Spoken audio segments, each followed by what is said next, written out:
Welcome to our tribute to legends on our channel. Today we remember the amazing actors who passed away on this day, July 19th, 2024. Let's honor their incredible work in the world of movies. We send our thoughts to their families and fans as we remember them. May their legacies inspire us forever. Before we start, please like this video and subscribe to our channel for more tributes. Bob Newhart, the beloved comedian and actor, has passed away at the age of 94. Known for his distinctive deadpan humor, Newhart died at his Los Angeles home on July 18th after a series of short illnesses, according to his publicist Jerry Digney. Over his incredible six-decade career in show business, Bob Newhart left an indelible mark with his performances in iconic shows like The Bob Newhart Show and Newhart. Born George Robert Newhart on September 5, 1929, in Oak Park, Illinois, he attended Loyola University and served in the Army before trying his hand at comedy. His debut comedy album, The Button-Down Mind of Bob Newhart, made history in 1959 by becoming the first comedy record to hit No. 1 on the Billboard album chart, earning him 2 Grammy Awards for Album of the Year and Best New Artist. This success catapulted him into the spotlight, leading to a fruitful career in stand-up and television. The Bob Newhart Show, which ran from 1972 to 1978, and Newhart from 1982 to 1990, showcased his unique comedic style, earning him multiple Emmy and Golden Globe nominations. He also made memorable appearances in films like Legally Blonde 2 and Elf. Newhart's talent didn't go unnoticed by the awards circuit. He received 7 Emmy nominations throughout his career, winning his first in 2013 for his guest role on The Big Bang Theory. He also garnered acclaim for his guest appearances on Air and the TNT movie The Librarian: The Curse of the Judas Chalice. Reflecting on his career in 2020, Newhart shared his thoughts on his life's work, saying, "I have a theory that when it's all over, and you go up if I've been led to believe to heaven, and there's a God, and he says, 'What did you do?' and I say, 'I made people laugh,' he will say, 'Yeah.' Get in that real short line over there." Newhart's passing comes just over a year after his wife, Ginny, passed away in April 2022. The couple, who married in 1963, shared 4 children: Robert, Timothy, Jennifer, and Courtney, and were blessed with 10 grandchildren. Bob Newhart's legacy as a comedian and actor who brought laughter and joy to millions will be remembered fondly. Hassani Shaipi. We have some sad news from the world of cinema and television. Hassani Shaipi, a talented Kenyan actor known for his roles in numerous Italian comedies, passed away at the age of 51. This unfortunate news was shared by actor Eduardo Leo, who recently worked with Shaipi in the TV series Il Clandestino. According to Leo, Shaipi passed away several days ago in Kenya, his homeland. Eduardo Leo took to Instagram to announce the loss of his colleague and friend. He wrote, "Goodbye partner," expressing his deep condolences. In his heartfelt post, Leo shared, "The news of his death, arriving from Kenya with many days of delay, has shocked me, and I still can't realize it. I feel terribly embarrassed to write this on social media. Those who follow me know how much modesty and privacy I have for my personal matters. In this case, it doesn't concern only me. And I realize that many people who appreciated El Clandestino and that wonderful character Palitha are unaware of this news. I spent months and months next to a lovely, kind, discreet man with a contagious smile, a surprising actor who was the real star of the series. Without him, it wouldn't have been possible. I dared to write about it only because I know how much he has entered the hearts of many people who might want to give him a farewell or dedicate a thought to him. I would have avoided it, but when I read that you are waiting for us together in the 2nd season, I feel stupid to stay silent. Goodbye, Haz. Goodbye, partner. Wherever you are, thank you."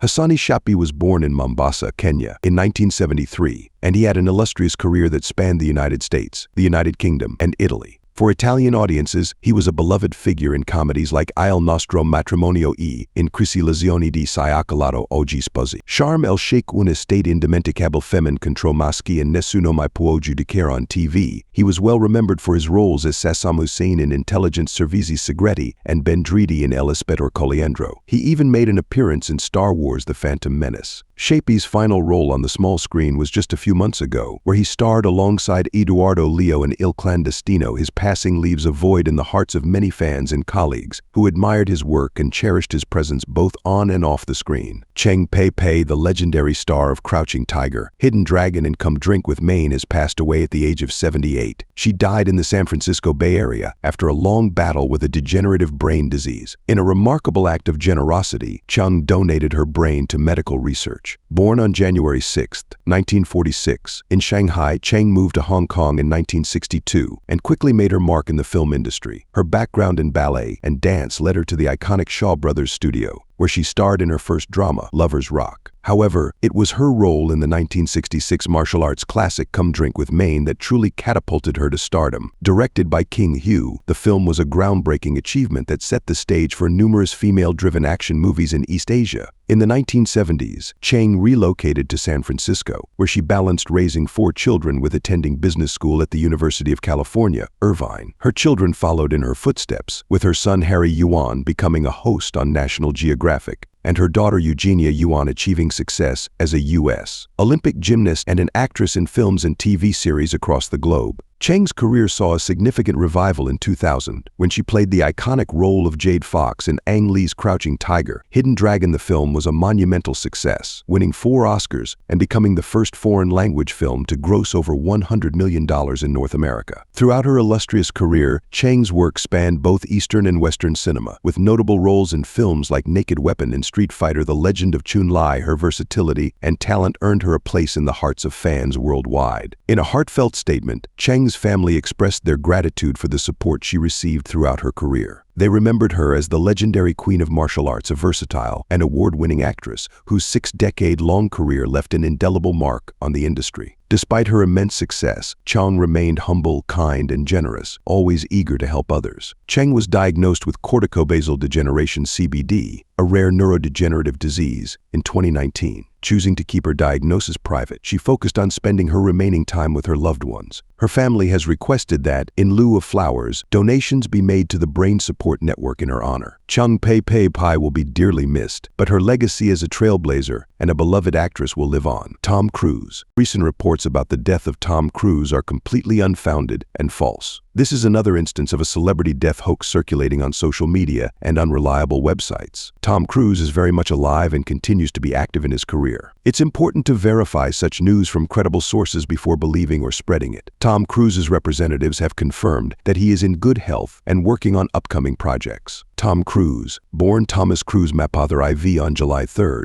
1962, in Syracuse, New York, cemented himself as one of Hollywood's most enduring and versatile actors. Over a career spanning 4 decades, Cruise has delivered an array of unforgettable performances, earning him a place among the greatest actors of his generation. Cruise's journey to stardom began in the early 1980s with roles in films like Taps 1981 and The Outsiders 1983. However, it was his role as Joel Goodson in Risky Business 1983 that propelled him to fame. The image of Cruise dancing in his underwear to Bob Seger's old-time rock and roll has become iconic in popular culture. In 1986, Cruise starred as Pete Maverick Mitchell in Top Gun, a role that defined him as a leading man in Hollywood. The film's success solidified his status as a box office superstar. Cruise's charisma and intensity continued to shine in films such as Rain Man 1988, where he starred alongside Dustin Hoffman, and Born on the 4th of July 1989, for which he received his first Academy Award nomination. The 1990s saw Cruise take on a variety of challenging roles, showcasing his range as an actor. He starred in A Few Good Men 1992, delivering the memorable line, "You can't handle the truth." His performance in Jerry Maguire 1996 earned him a second Academy Award nomination and introduced audiences to the phrase, "Show me the money." Cruise's role as Ethan Hunt in the Mission Impossible series, which began in 1996, has become one of his most iconic. The franchise's success is a testament to Cruise's dedication to performing his own stunts and his ability to keep audiences on the edge of their seats. Beyond his action-packed roles, Cruise has continued to explore diverse characters in films like Magnolia 1999, for which he received his third Academy Award nomination, Minority Report 2002, and The Last Samurai 2003. His performances consistently demonstrate his commitment to his craft and his willingness to take risks. Tom Cruise's influence extends beyond his filmography. He has been involved in various humanitarian efforts and has been a vocal advocate for the Church of Scientology. His dedication to his profession and his fans has earned him a loyal following worldwide. As of now, Tom Cruise continues to be a dynamic force in Hollywood. With upcoming projects and a legacy of remarkable performances, Cruise remains a true icon of the film industry. His work has not only entertained millions but has also inspired countless aspiring actors and filmmakers. In a world where rumors and hoaxes can spread rapidly, it's essential to recognize and celebrate the real achievements of individuals like Tom Cruise, who have left an indelible mark on the entertainment industry. DJ Fred Fielder. Legendary Salford radio DJ Fred Fielder has sadly passed away at the age of 75. The news broke on July 18th, and since then, heartfelt tributes have been pouring in from all corners. Fred was a beloved figure in the community, known for hosting a popular weekly music and nostalgia show on BBC Radio Manchester for over 8 years. In recognition of his voluntary service, he was awarded an MBE in 2010. Fred was born in Higher Broughton, Salford, and his love for the city was evident in all he did. He was a passionate supporter of numerous charities, including the Alzheimer's Society and St. Dunstan's Charity for the Blind. Remarkably, he was patron of 11 different charities in a single year. Despite facing ongoing health challenges, Fred continued to be a vibrant presence in the community until his recent short stay at Salford Royal Hospital, where he passed away in the early hours of the morning. He is survived by his long-term partner, Joan Fielder. Following the announcement of his death, many have paid tribute to Fred's remarkable life and contributions. Author and journalist Tony Flynn, a close friend and former colleague, wrote an emotional tribute, calling Fred a true son of Salford, a city he deeply loved. Tony reminisced about their time broadcasting the Fred and Flinny show live from Fred's farm on Barton Moss, which featured guests like world champion boxer Steve Foster and singer Buzz Hawkins. Tony described Fred as a man full of life and joy, someone who brought laughter and happiness to everyone he met. Carl Davison, co-owner of Salford Media with Tony, also honored Fred, remembering him as an iconic figure on the Salford and Manchester club scene and later as a beloved radio presenter at BBC Radio Manchester. Carl affectionately recalled Fred's various nicknames, including the Madman of the Moss, Mostrodamus Funtime, Freddy and Chunky Baby, but most importantly, he remembered him as a cherished friend. Carl emphasized how Fred's show reached hundreds of thousands of listeners daily, becoming essential listening for a whole generation who eagerly tuned in to hear his voice. Fred's extraordinary life extended far beyond his radio career. He was a hot air balloonist, an underground explorer, and a member of the Royal Geographic Society. His adventures took him to incredible heights, literally. He flew over the North Pole and the Amazon in a hot air balloon, showcasing his adventurous spirit. Tony Flynn fondly recalled their first meeting at the Salfordians photo exhibition in 1987, where Fred made a grand entrance playing the bagpipes and immediately caused a stir. This event marked the beginning of a lasting friendship. Tony later appeared on Fred's GMR radio show to discuss his book, Cross Lane, further cementing their bond. Social media has been flooded with tributes from those who knew and admired Fred. Glenn Kennedy expressed his shock and sadness, calling Fred a true Salford icon and friend. He mentioned how Fred, along with Tony Flynn and Carl Davison, brought joy to countless people through the Fred and Flinny show. Glenn's heartfelt message reflected the sentiments of many who were touched by Fred's presence and contributions. Cheryl Bradshaw also shared her memories of Fred, recalling how he had been a larger-than-life character since her teenage years. She described him as a great friend who made life better for everyone around him. Her words echoed the feelings of a community mourning the loss of a local legend. Fred Fielder's passing marks the end of an era for many in Salford and beyond. He was more than just a radio DJ, he was a pillar of the community, a man whose life was filled with adventure, service, and an unyielding love for his city. His legacy will live on in the hearts of those who knew him and in the countless stories he shared. Rest in peace, Fred. You will be dearly missed. Yvonne Furneaux. Veteran actress Yvonne Furneaux, celebrated for her iconic roles in Federico Fellini's La Dolce Vita and Roman Polanski's Repulsion, passed away at the age of 98. Her death signifies the end of an era for classic European cinema, where she made a lasting impact on both audiences and critics with her remarkable talent and memorable performances. Born Elizabeth Yvonne Scatchard on May 11, 1926, in Roubaix, France, Furneaux's journey to stardom began in the early 1950s. She quickly rose to prominence, starring in a variety of European films that showcased her versatility and talent. Her breakout role came in Fellini's 1960 masterpiece La Dolce Vita, where she played Emma, the neglected wife of Marcello Mastroianni's character. This film was not only a critical and commercial success, but also cemented Furneaux's place in cinematic history. Her performance was lauded for its depth and nuance, making Emma one of the standout characters in the film. Following her success in La Dolce Vita, Furneaux continued to captivate audiences with her powerful performances. In 1965, she delivered an unforgettable portrayal of Helen in Polanski's psychological horror film Repulsion. Her ability to convey intense emotion and vulnerability in the role of Helen helped the film achieve cult status and earned Furneaux widespread critical acclaim. This role further demonstrated her extraordinary range as an actress, cementing her reputation as a formidable talent in the industry. In addition to her iconic roles in La Dolce Vita and Repulsion, Furneaux's filmography includes a wide range of films across different genres. She appeared in The Mummy 1959 alongside Peter Cushing and Christopher Lee, further showcasing her ability to adapt to various cinematic styles and genres. Her performance in The Mummy added to her growing reputation as a versatile and skilled actress, capable of bringing depth and complexity to her characters. Despite her considerable success in film, Furneaux gradually stepped away from the limelight in the late 1960s. She retired from acting in the early 1980s, choosing to live a quieter life away from the public eye. Her decision to retire did not diminish the impact of her work, as her performances continue to be studied and admired by film scholars and enthusiasts. Even in retirement,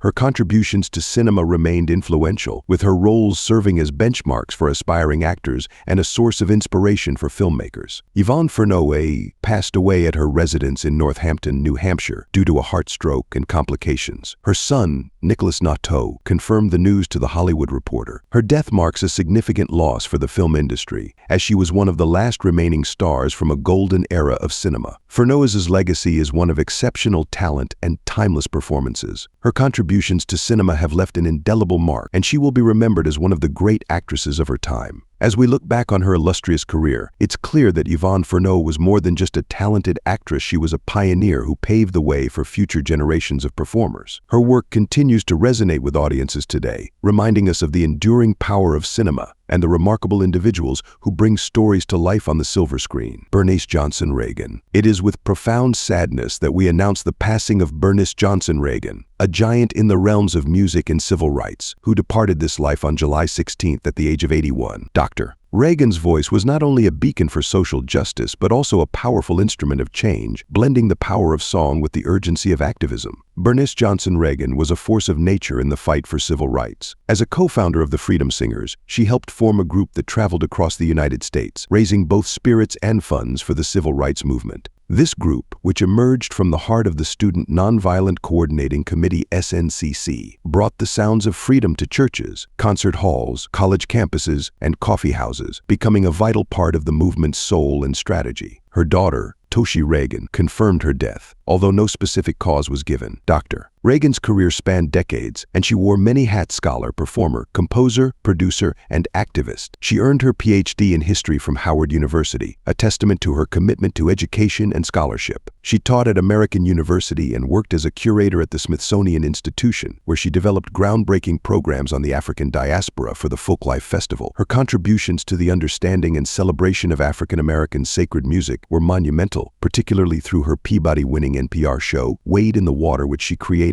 and hosted in 1994. Born on October 4, 1942, near Albany, Georgia, Bernice Johnson was the third of 8 children. Her father was a Baptist minister and self-taught carpenter, and her mother was a dedicated homemaker who inspired her children to strive for greater opportunities. Dr. Reagon's early life was steeped in the music of the church, the work fields, and the blues, which would later become the foundation of her life's work. Her journey into activism began in her hometown, a white supremacist stronghold that drew the attention of civil rights leaders, including the Rev. Martin Luther King Jr. As a 19-year-old student at Albany State College, she became a leader in the local NAACP chapter and played a significant role in the Albany movement, a pivotal campaign in the civil rights struggle. Her activism led to her arrest and suspension from college, but it also ignited a lifelong passion for justice and equality. In 1962, Dr. Reagon joined forces with 3 other musician activists to form the Freedom Singers. This group, including Rutha Mae Harris, Charles Neblett, and Cordell Reagan, whom she married in 1963, became a singing newspaper, spreading the message of the civil rights movement through their powerful performances. Their songs, such as Ain't Gonna Let Nobody Turn Me Round and Keep Your Eyes on the Prize, became anthems of the struggle,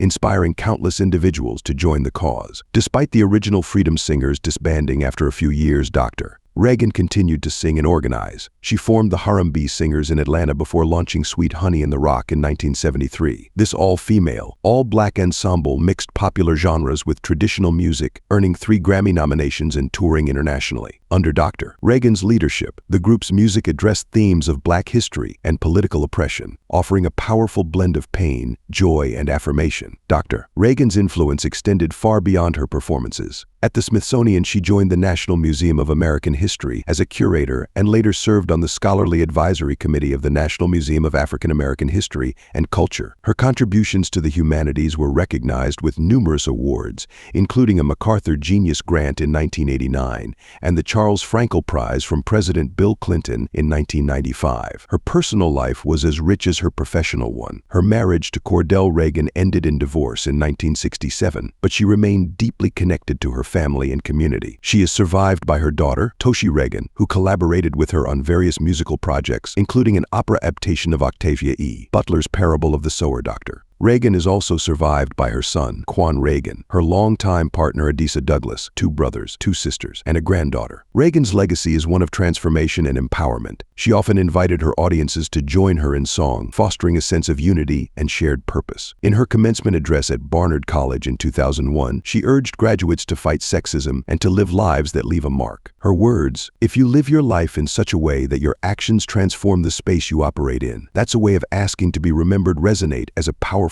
call to action. Bernice Johnson Reagan's life and work have left an indelible impact on the worlds of music, activism, and scholarship. Her voice and spirit will continue to inspire generations to come, reminding us all of the power of song in the pursuit of justice and equality.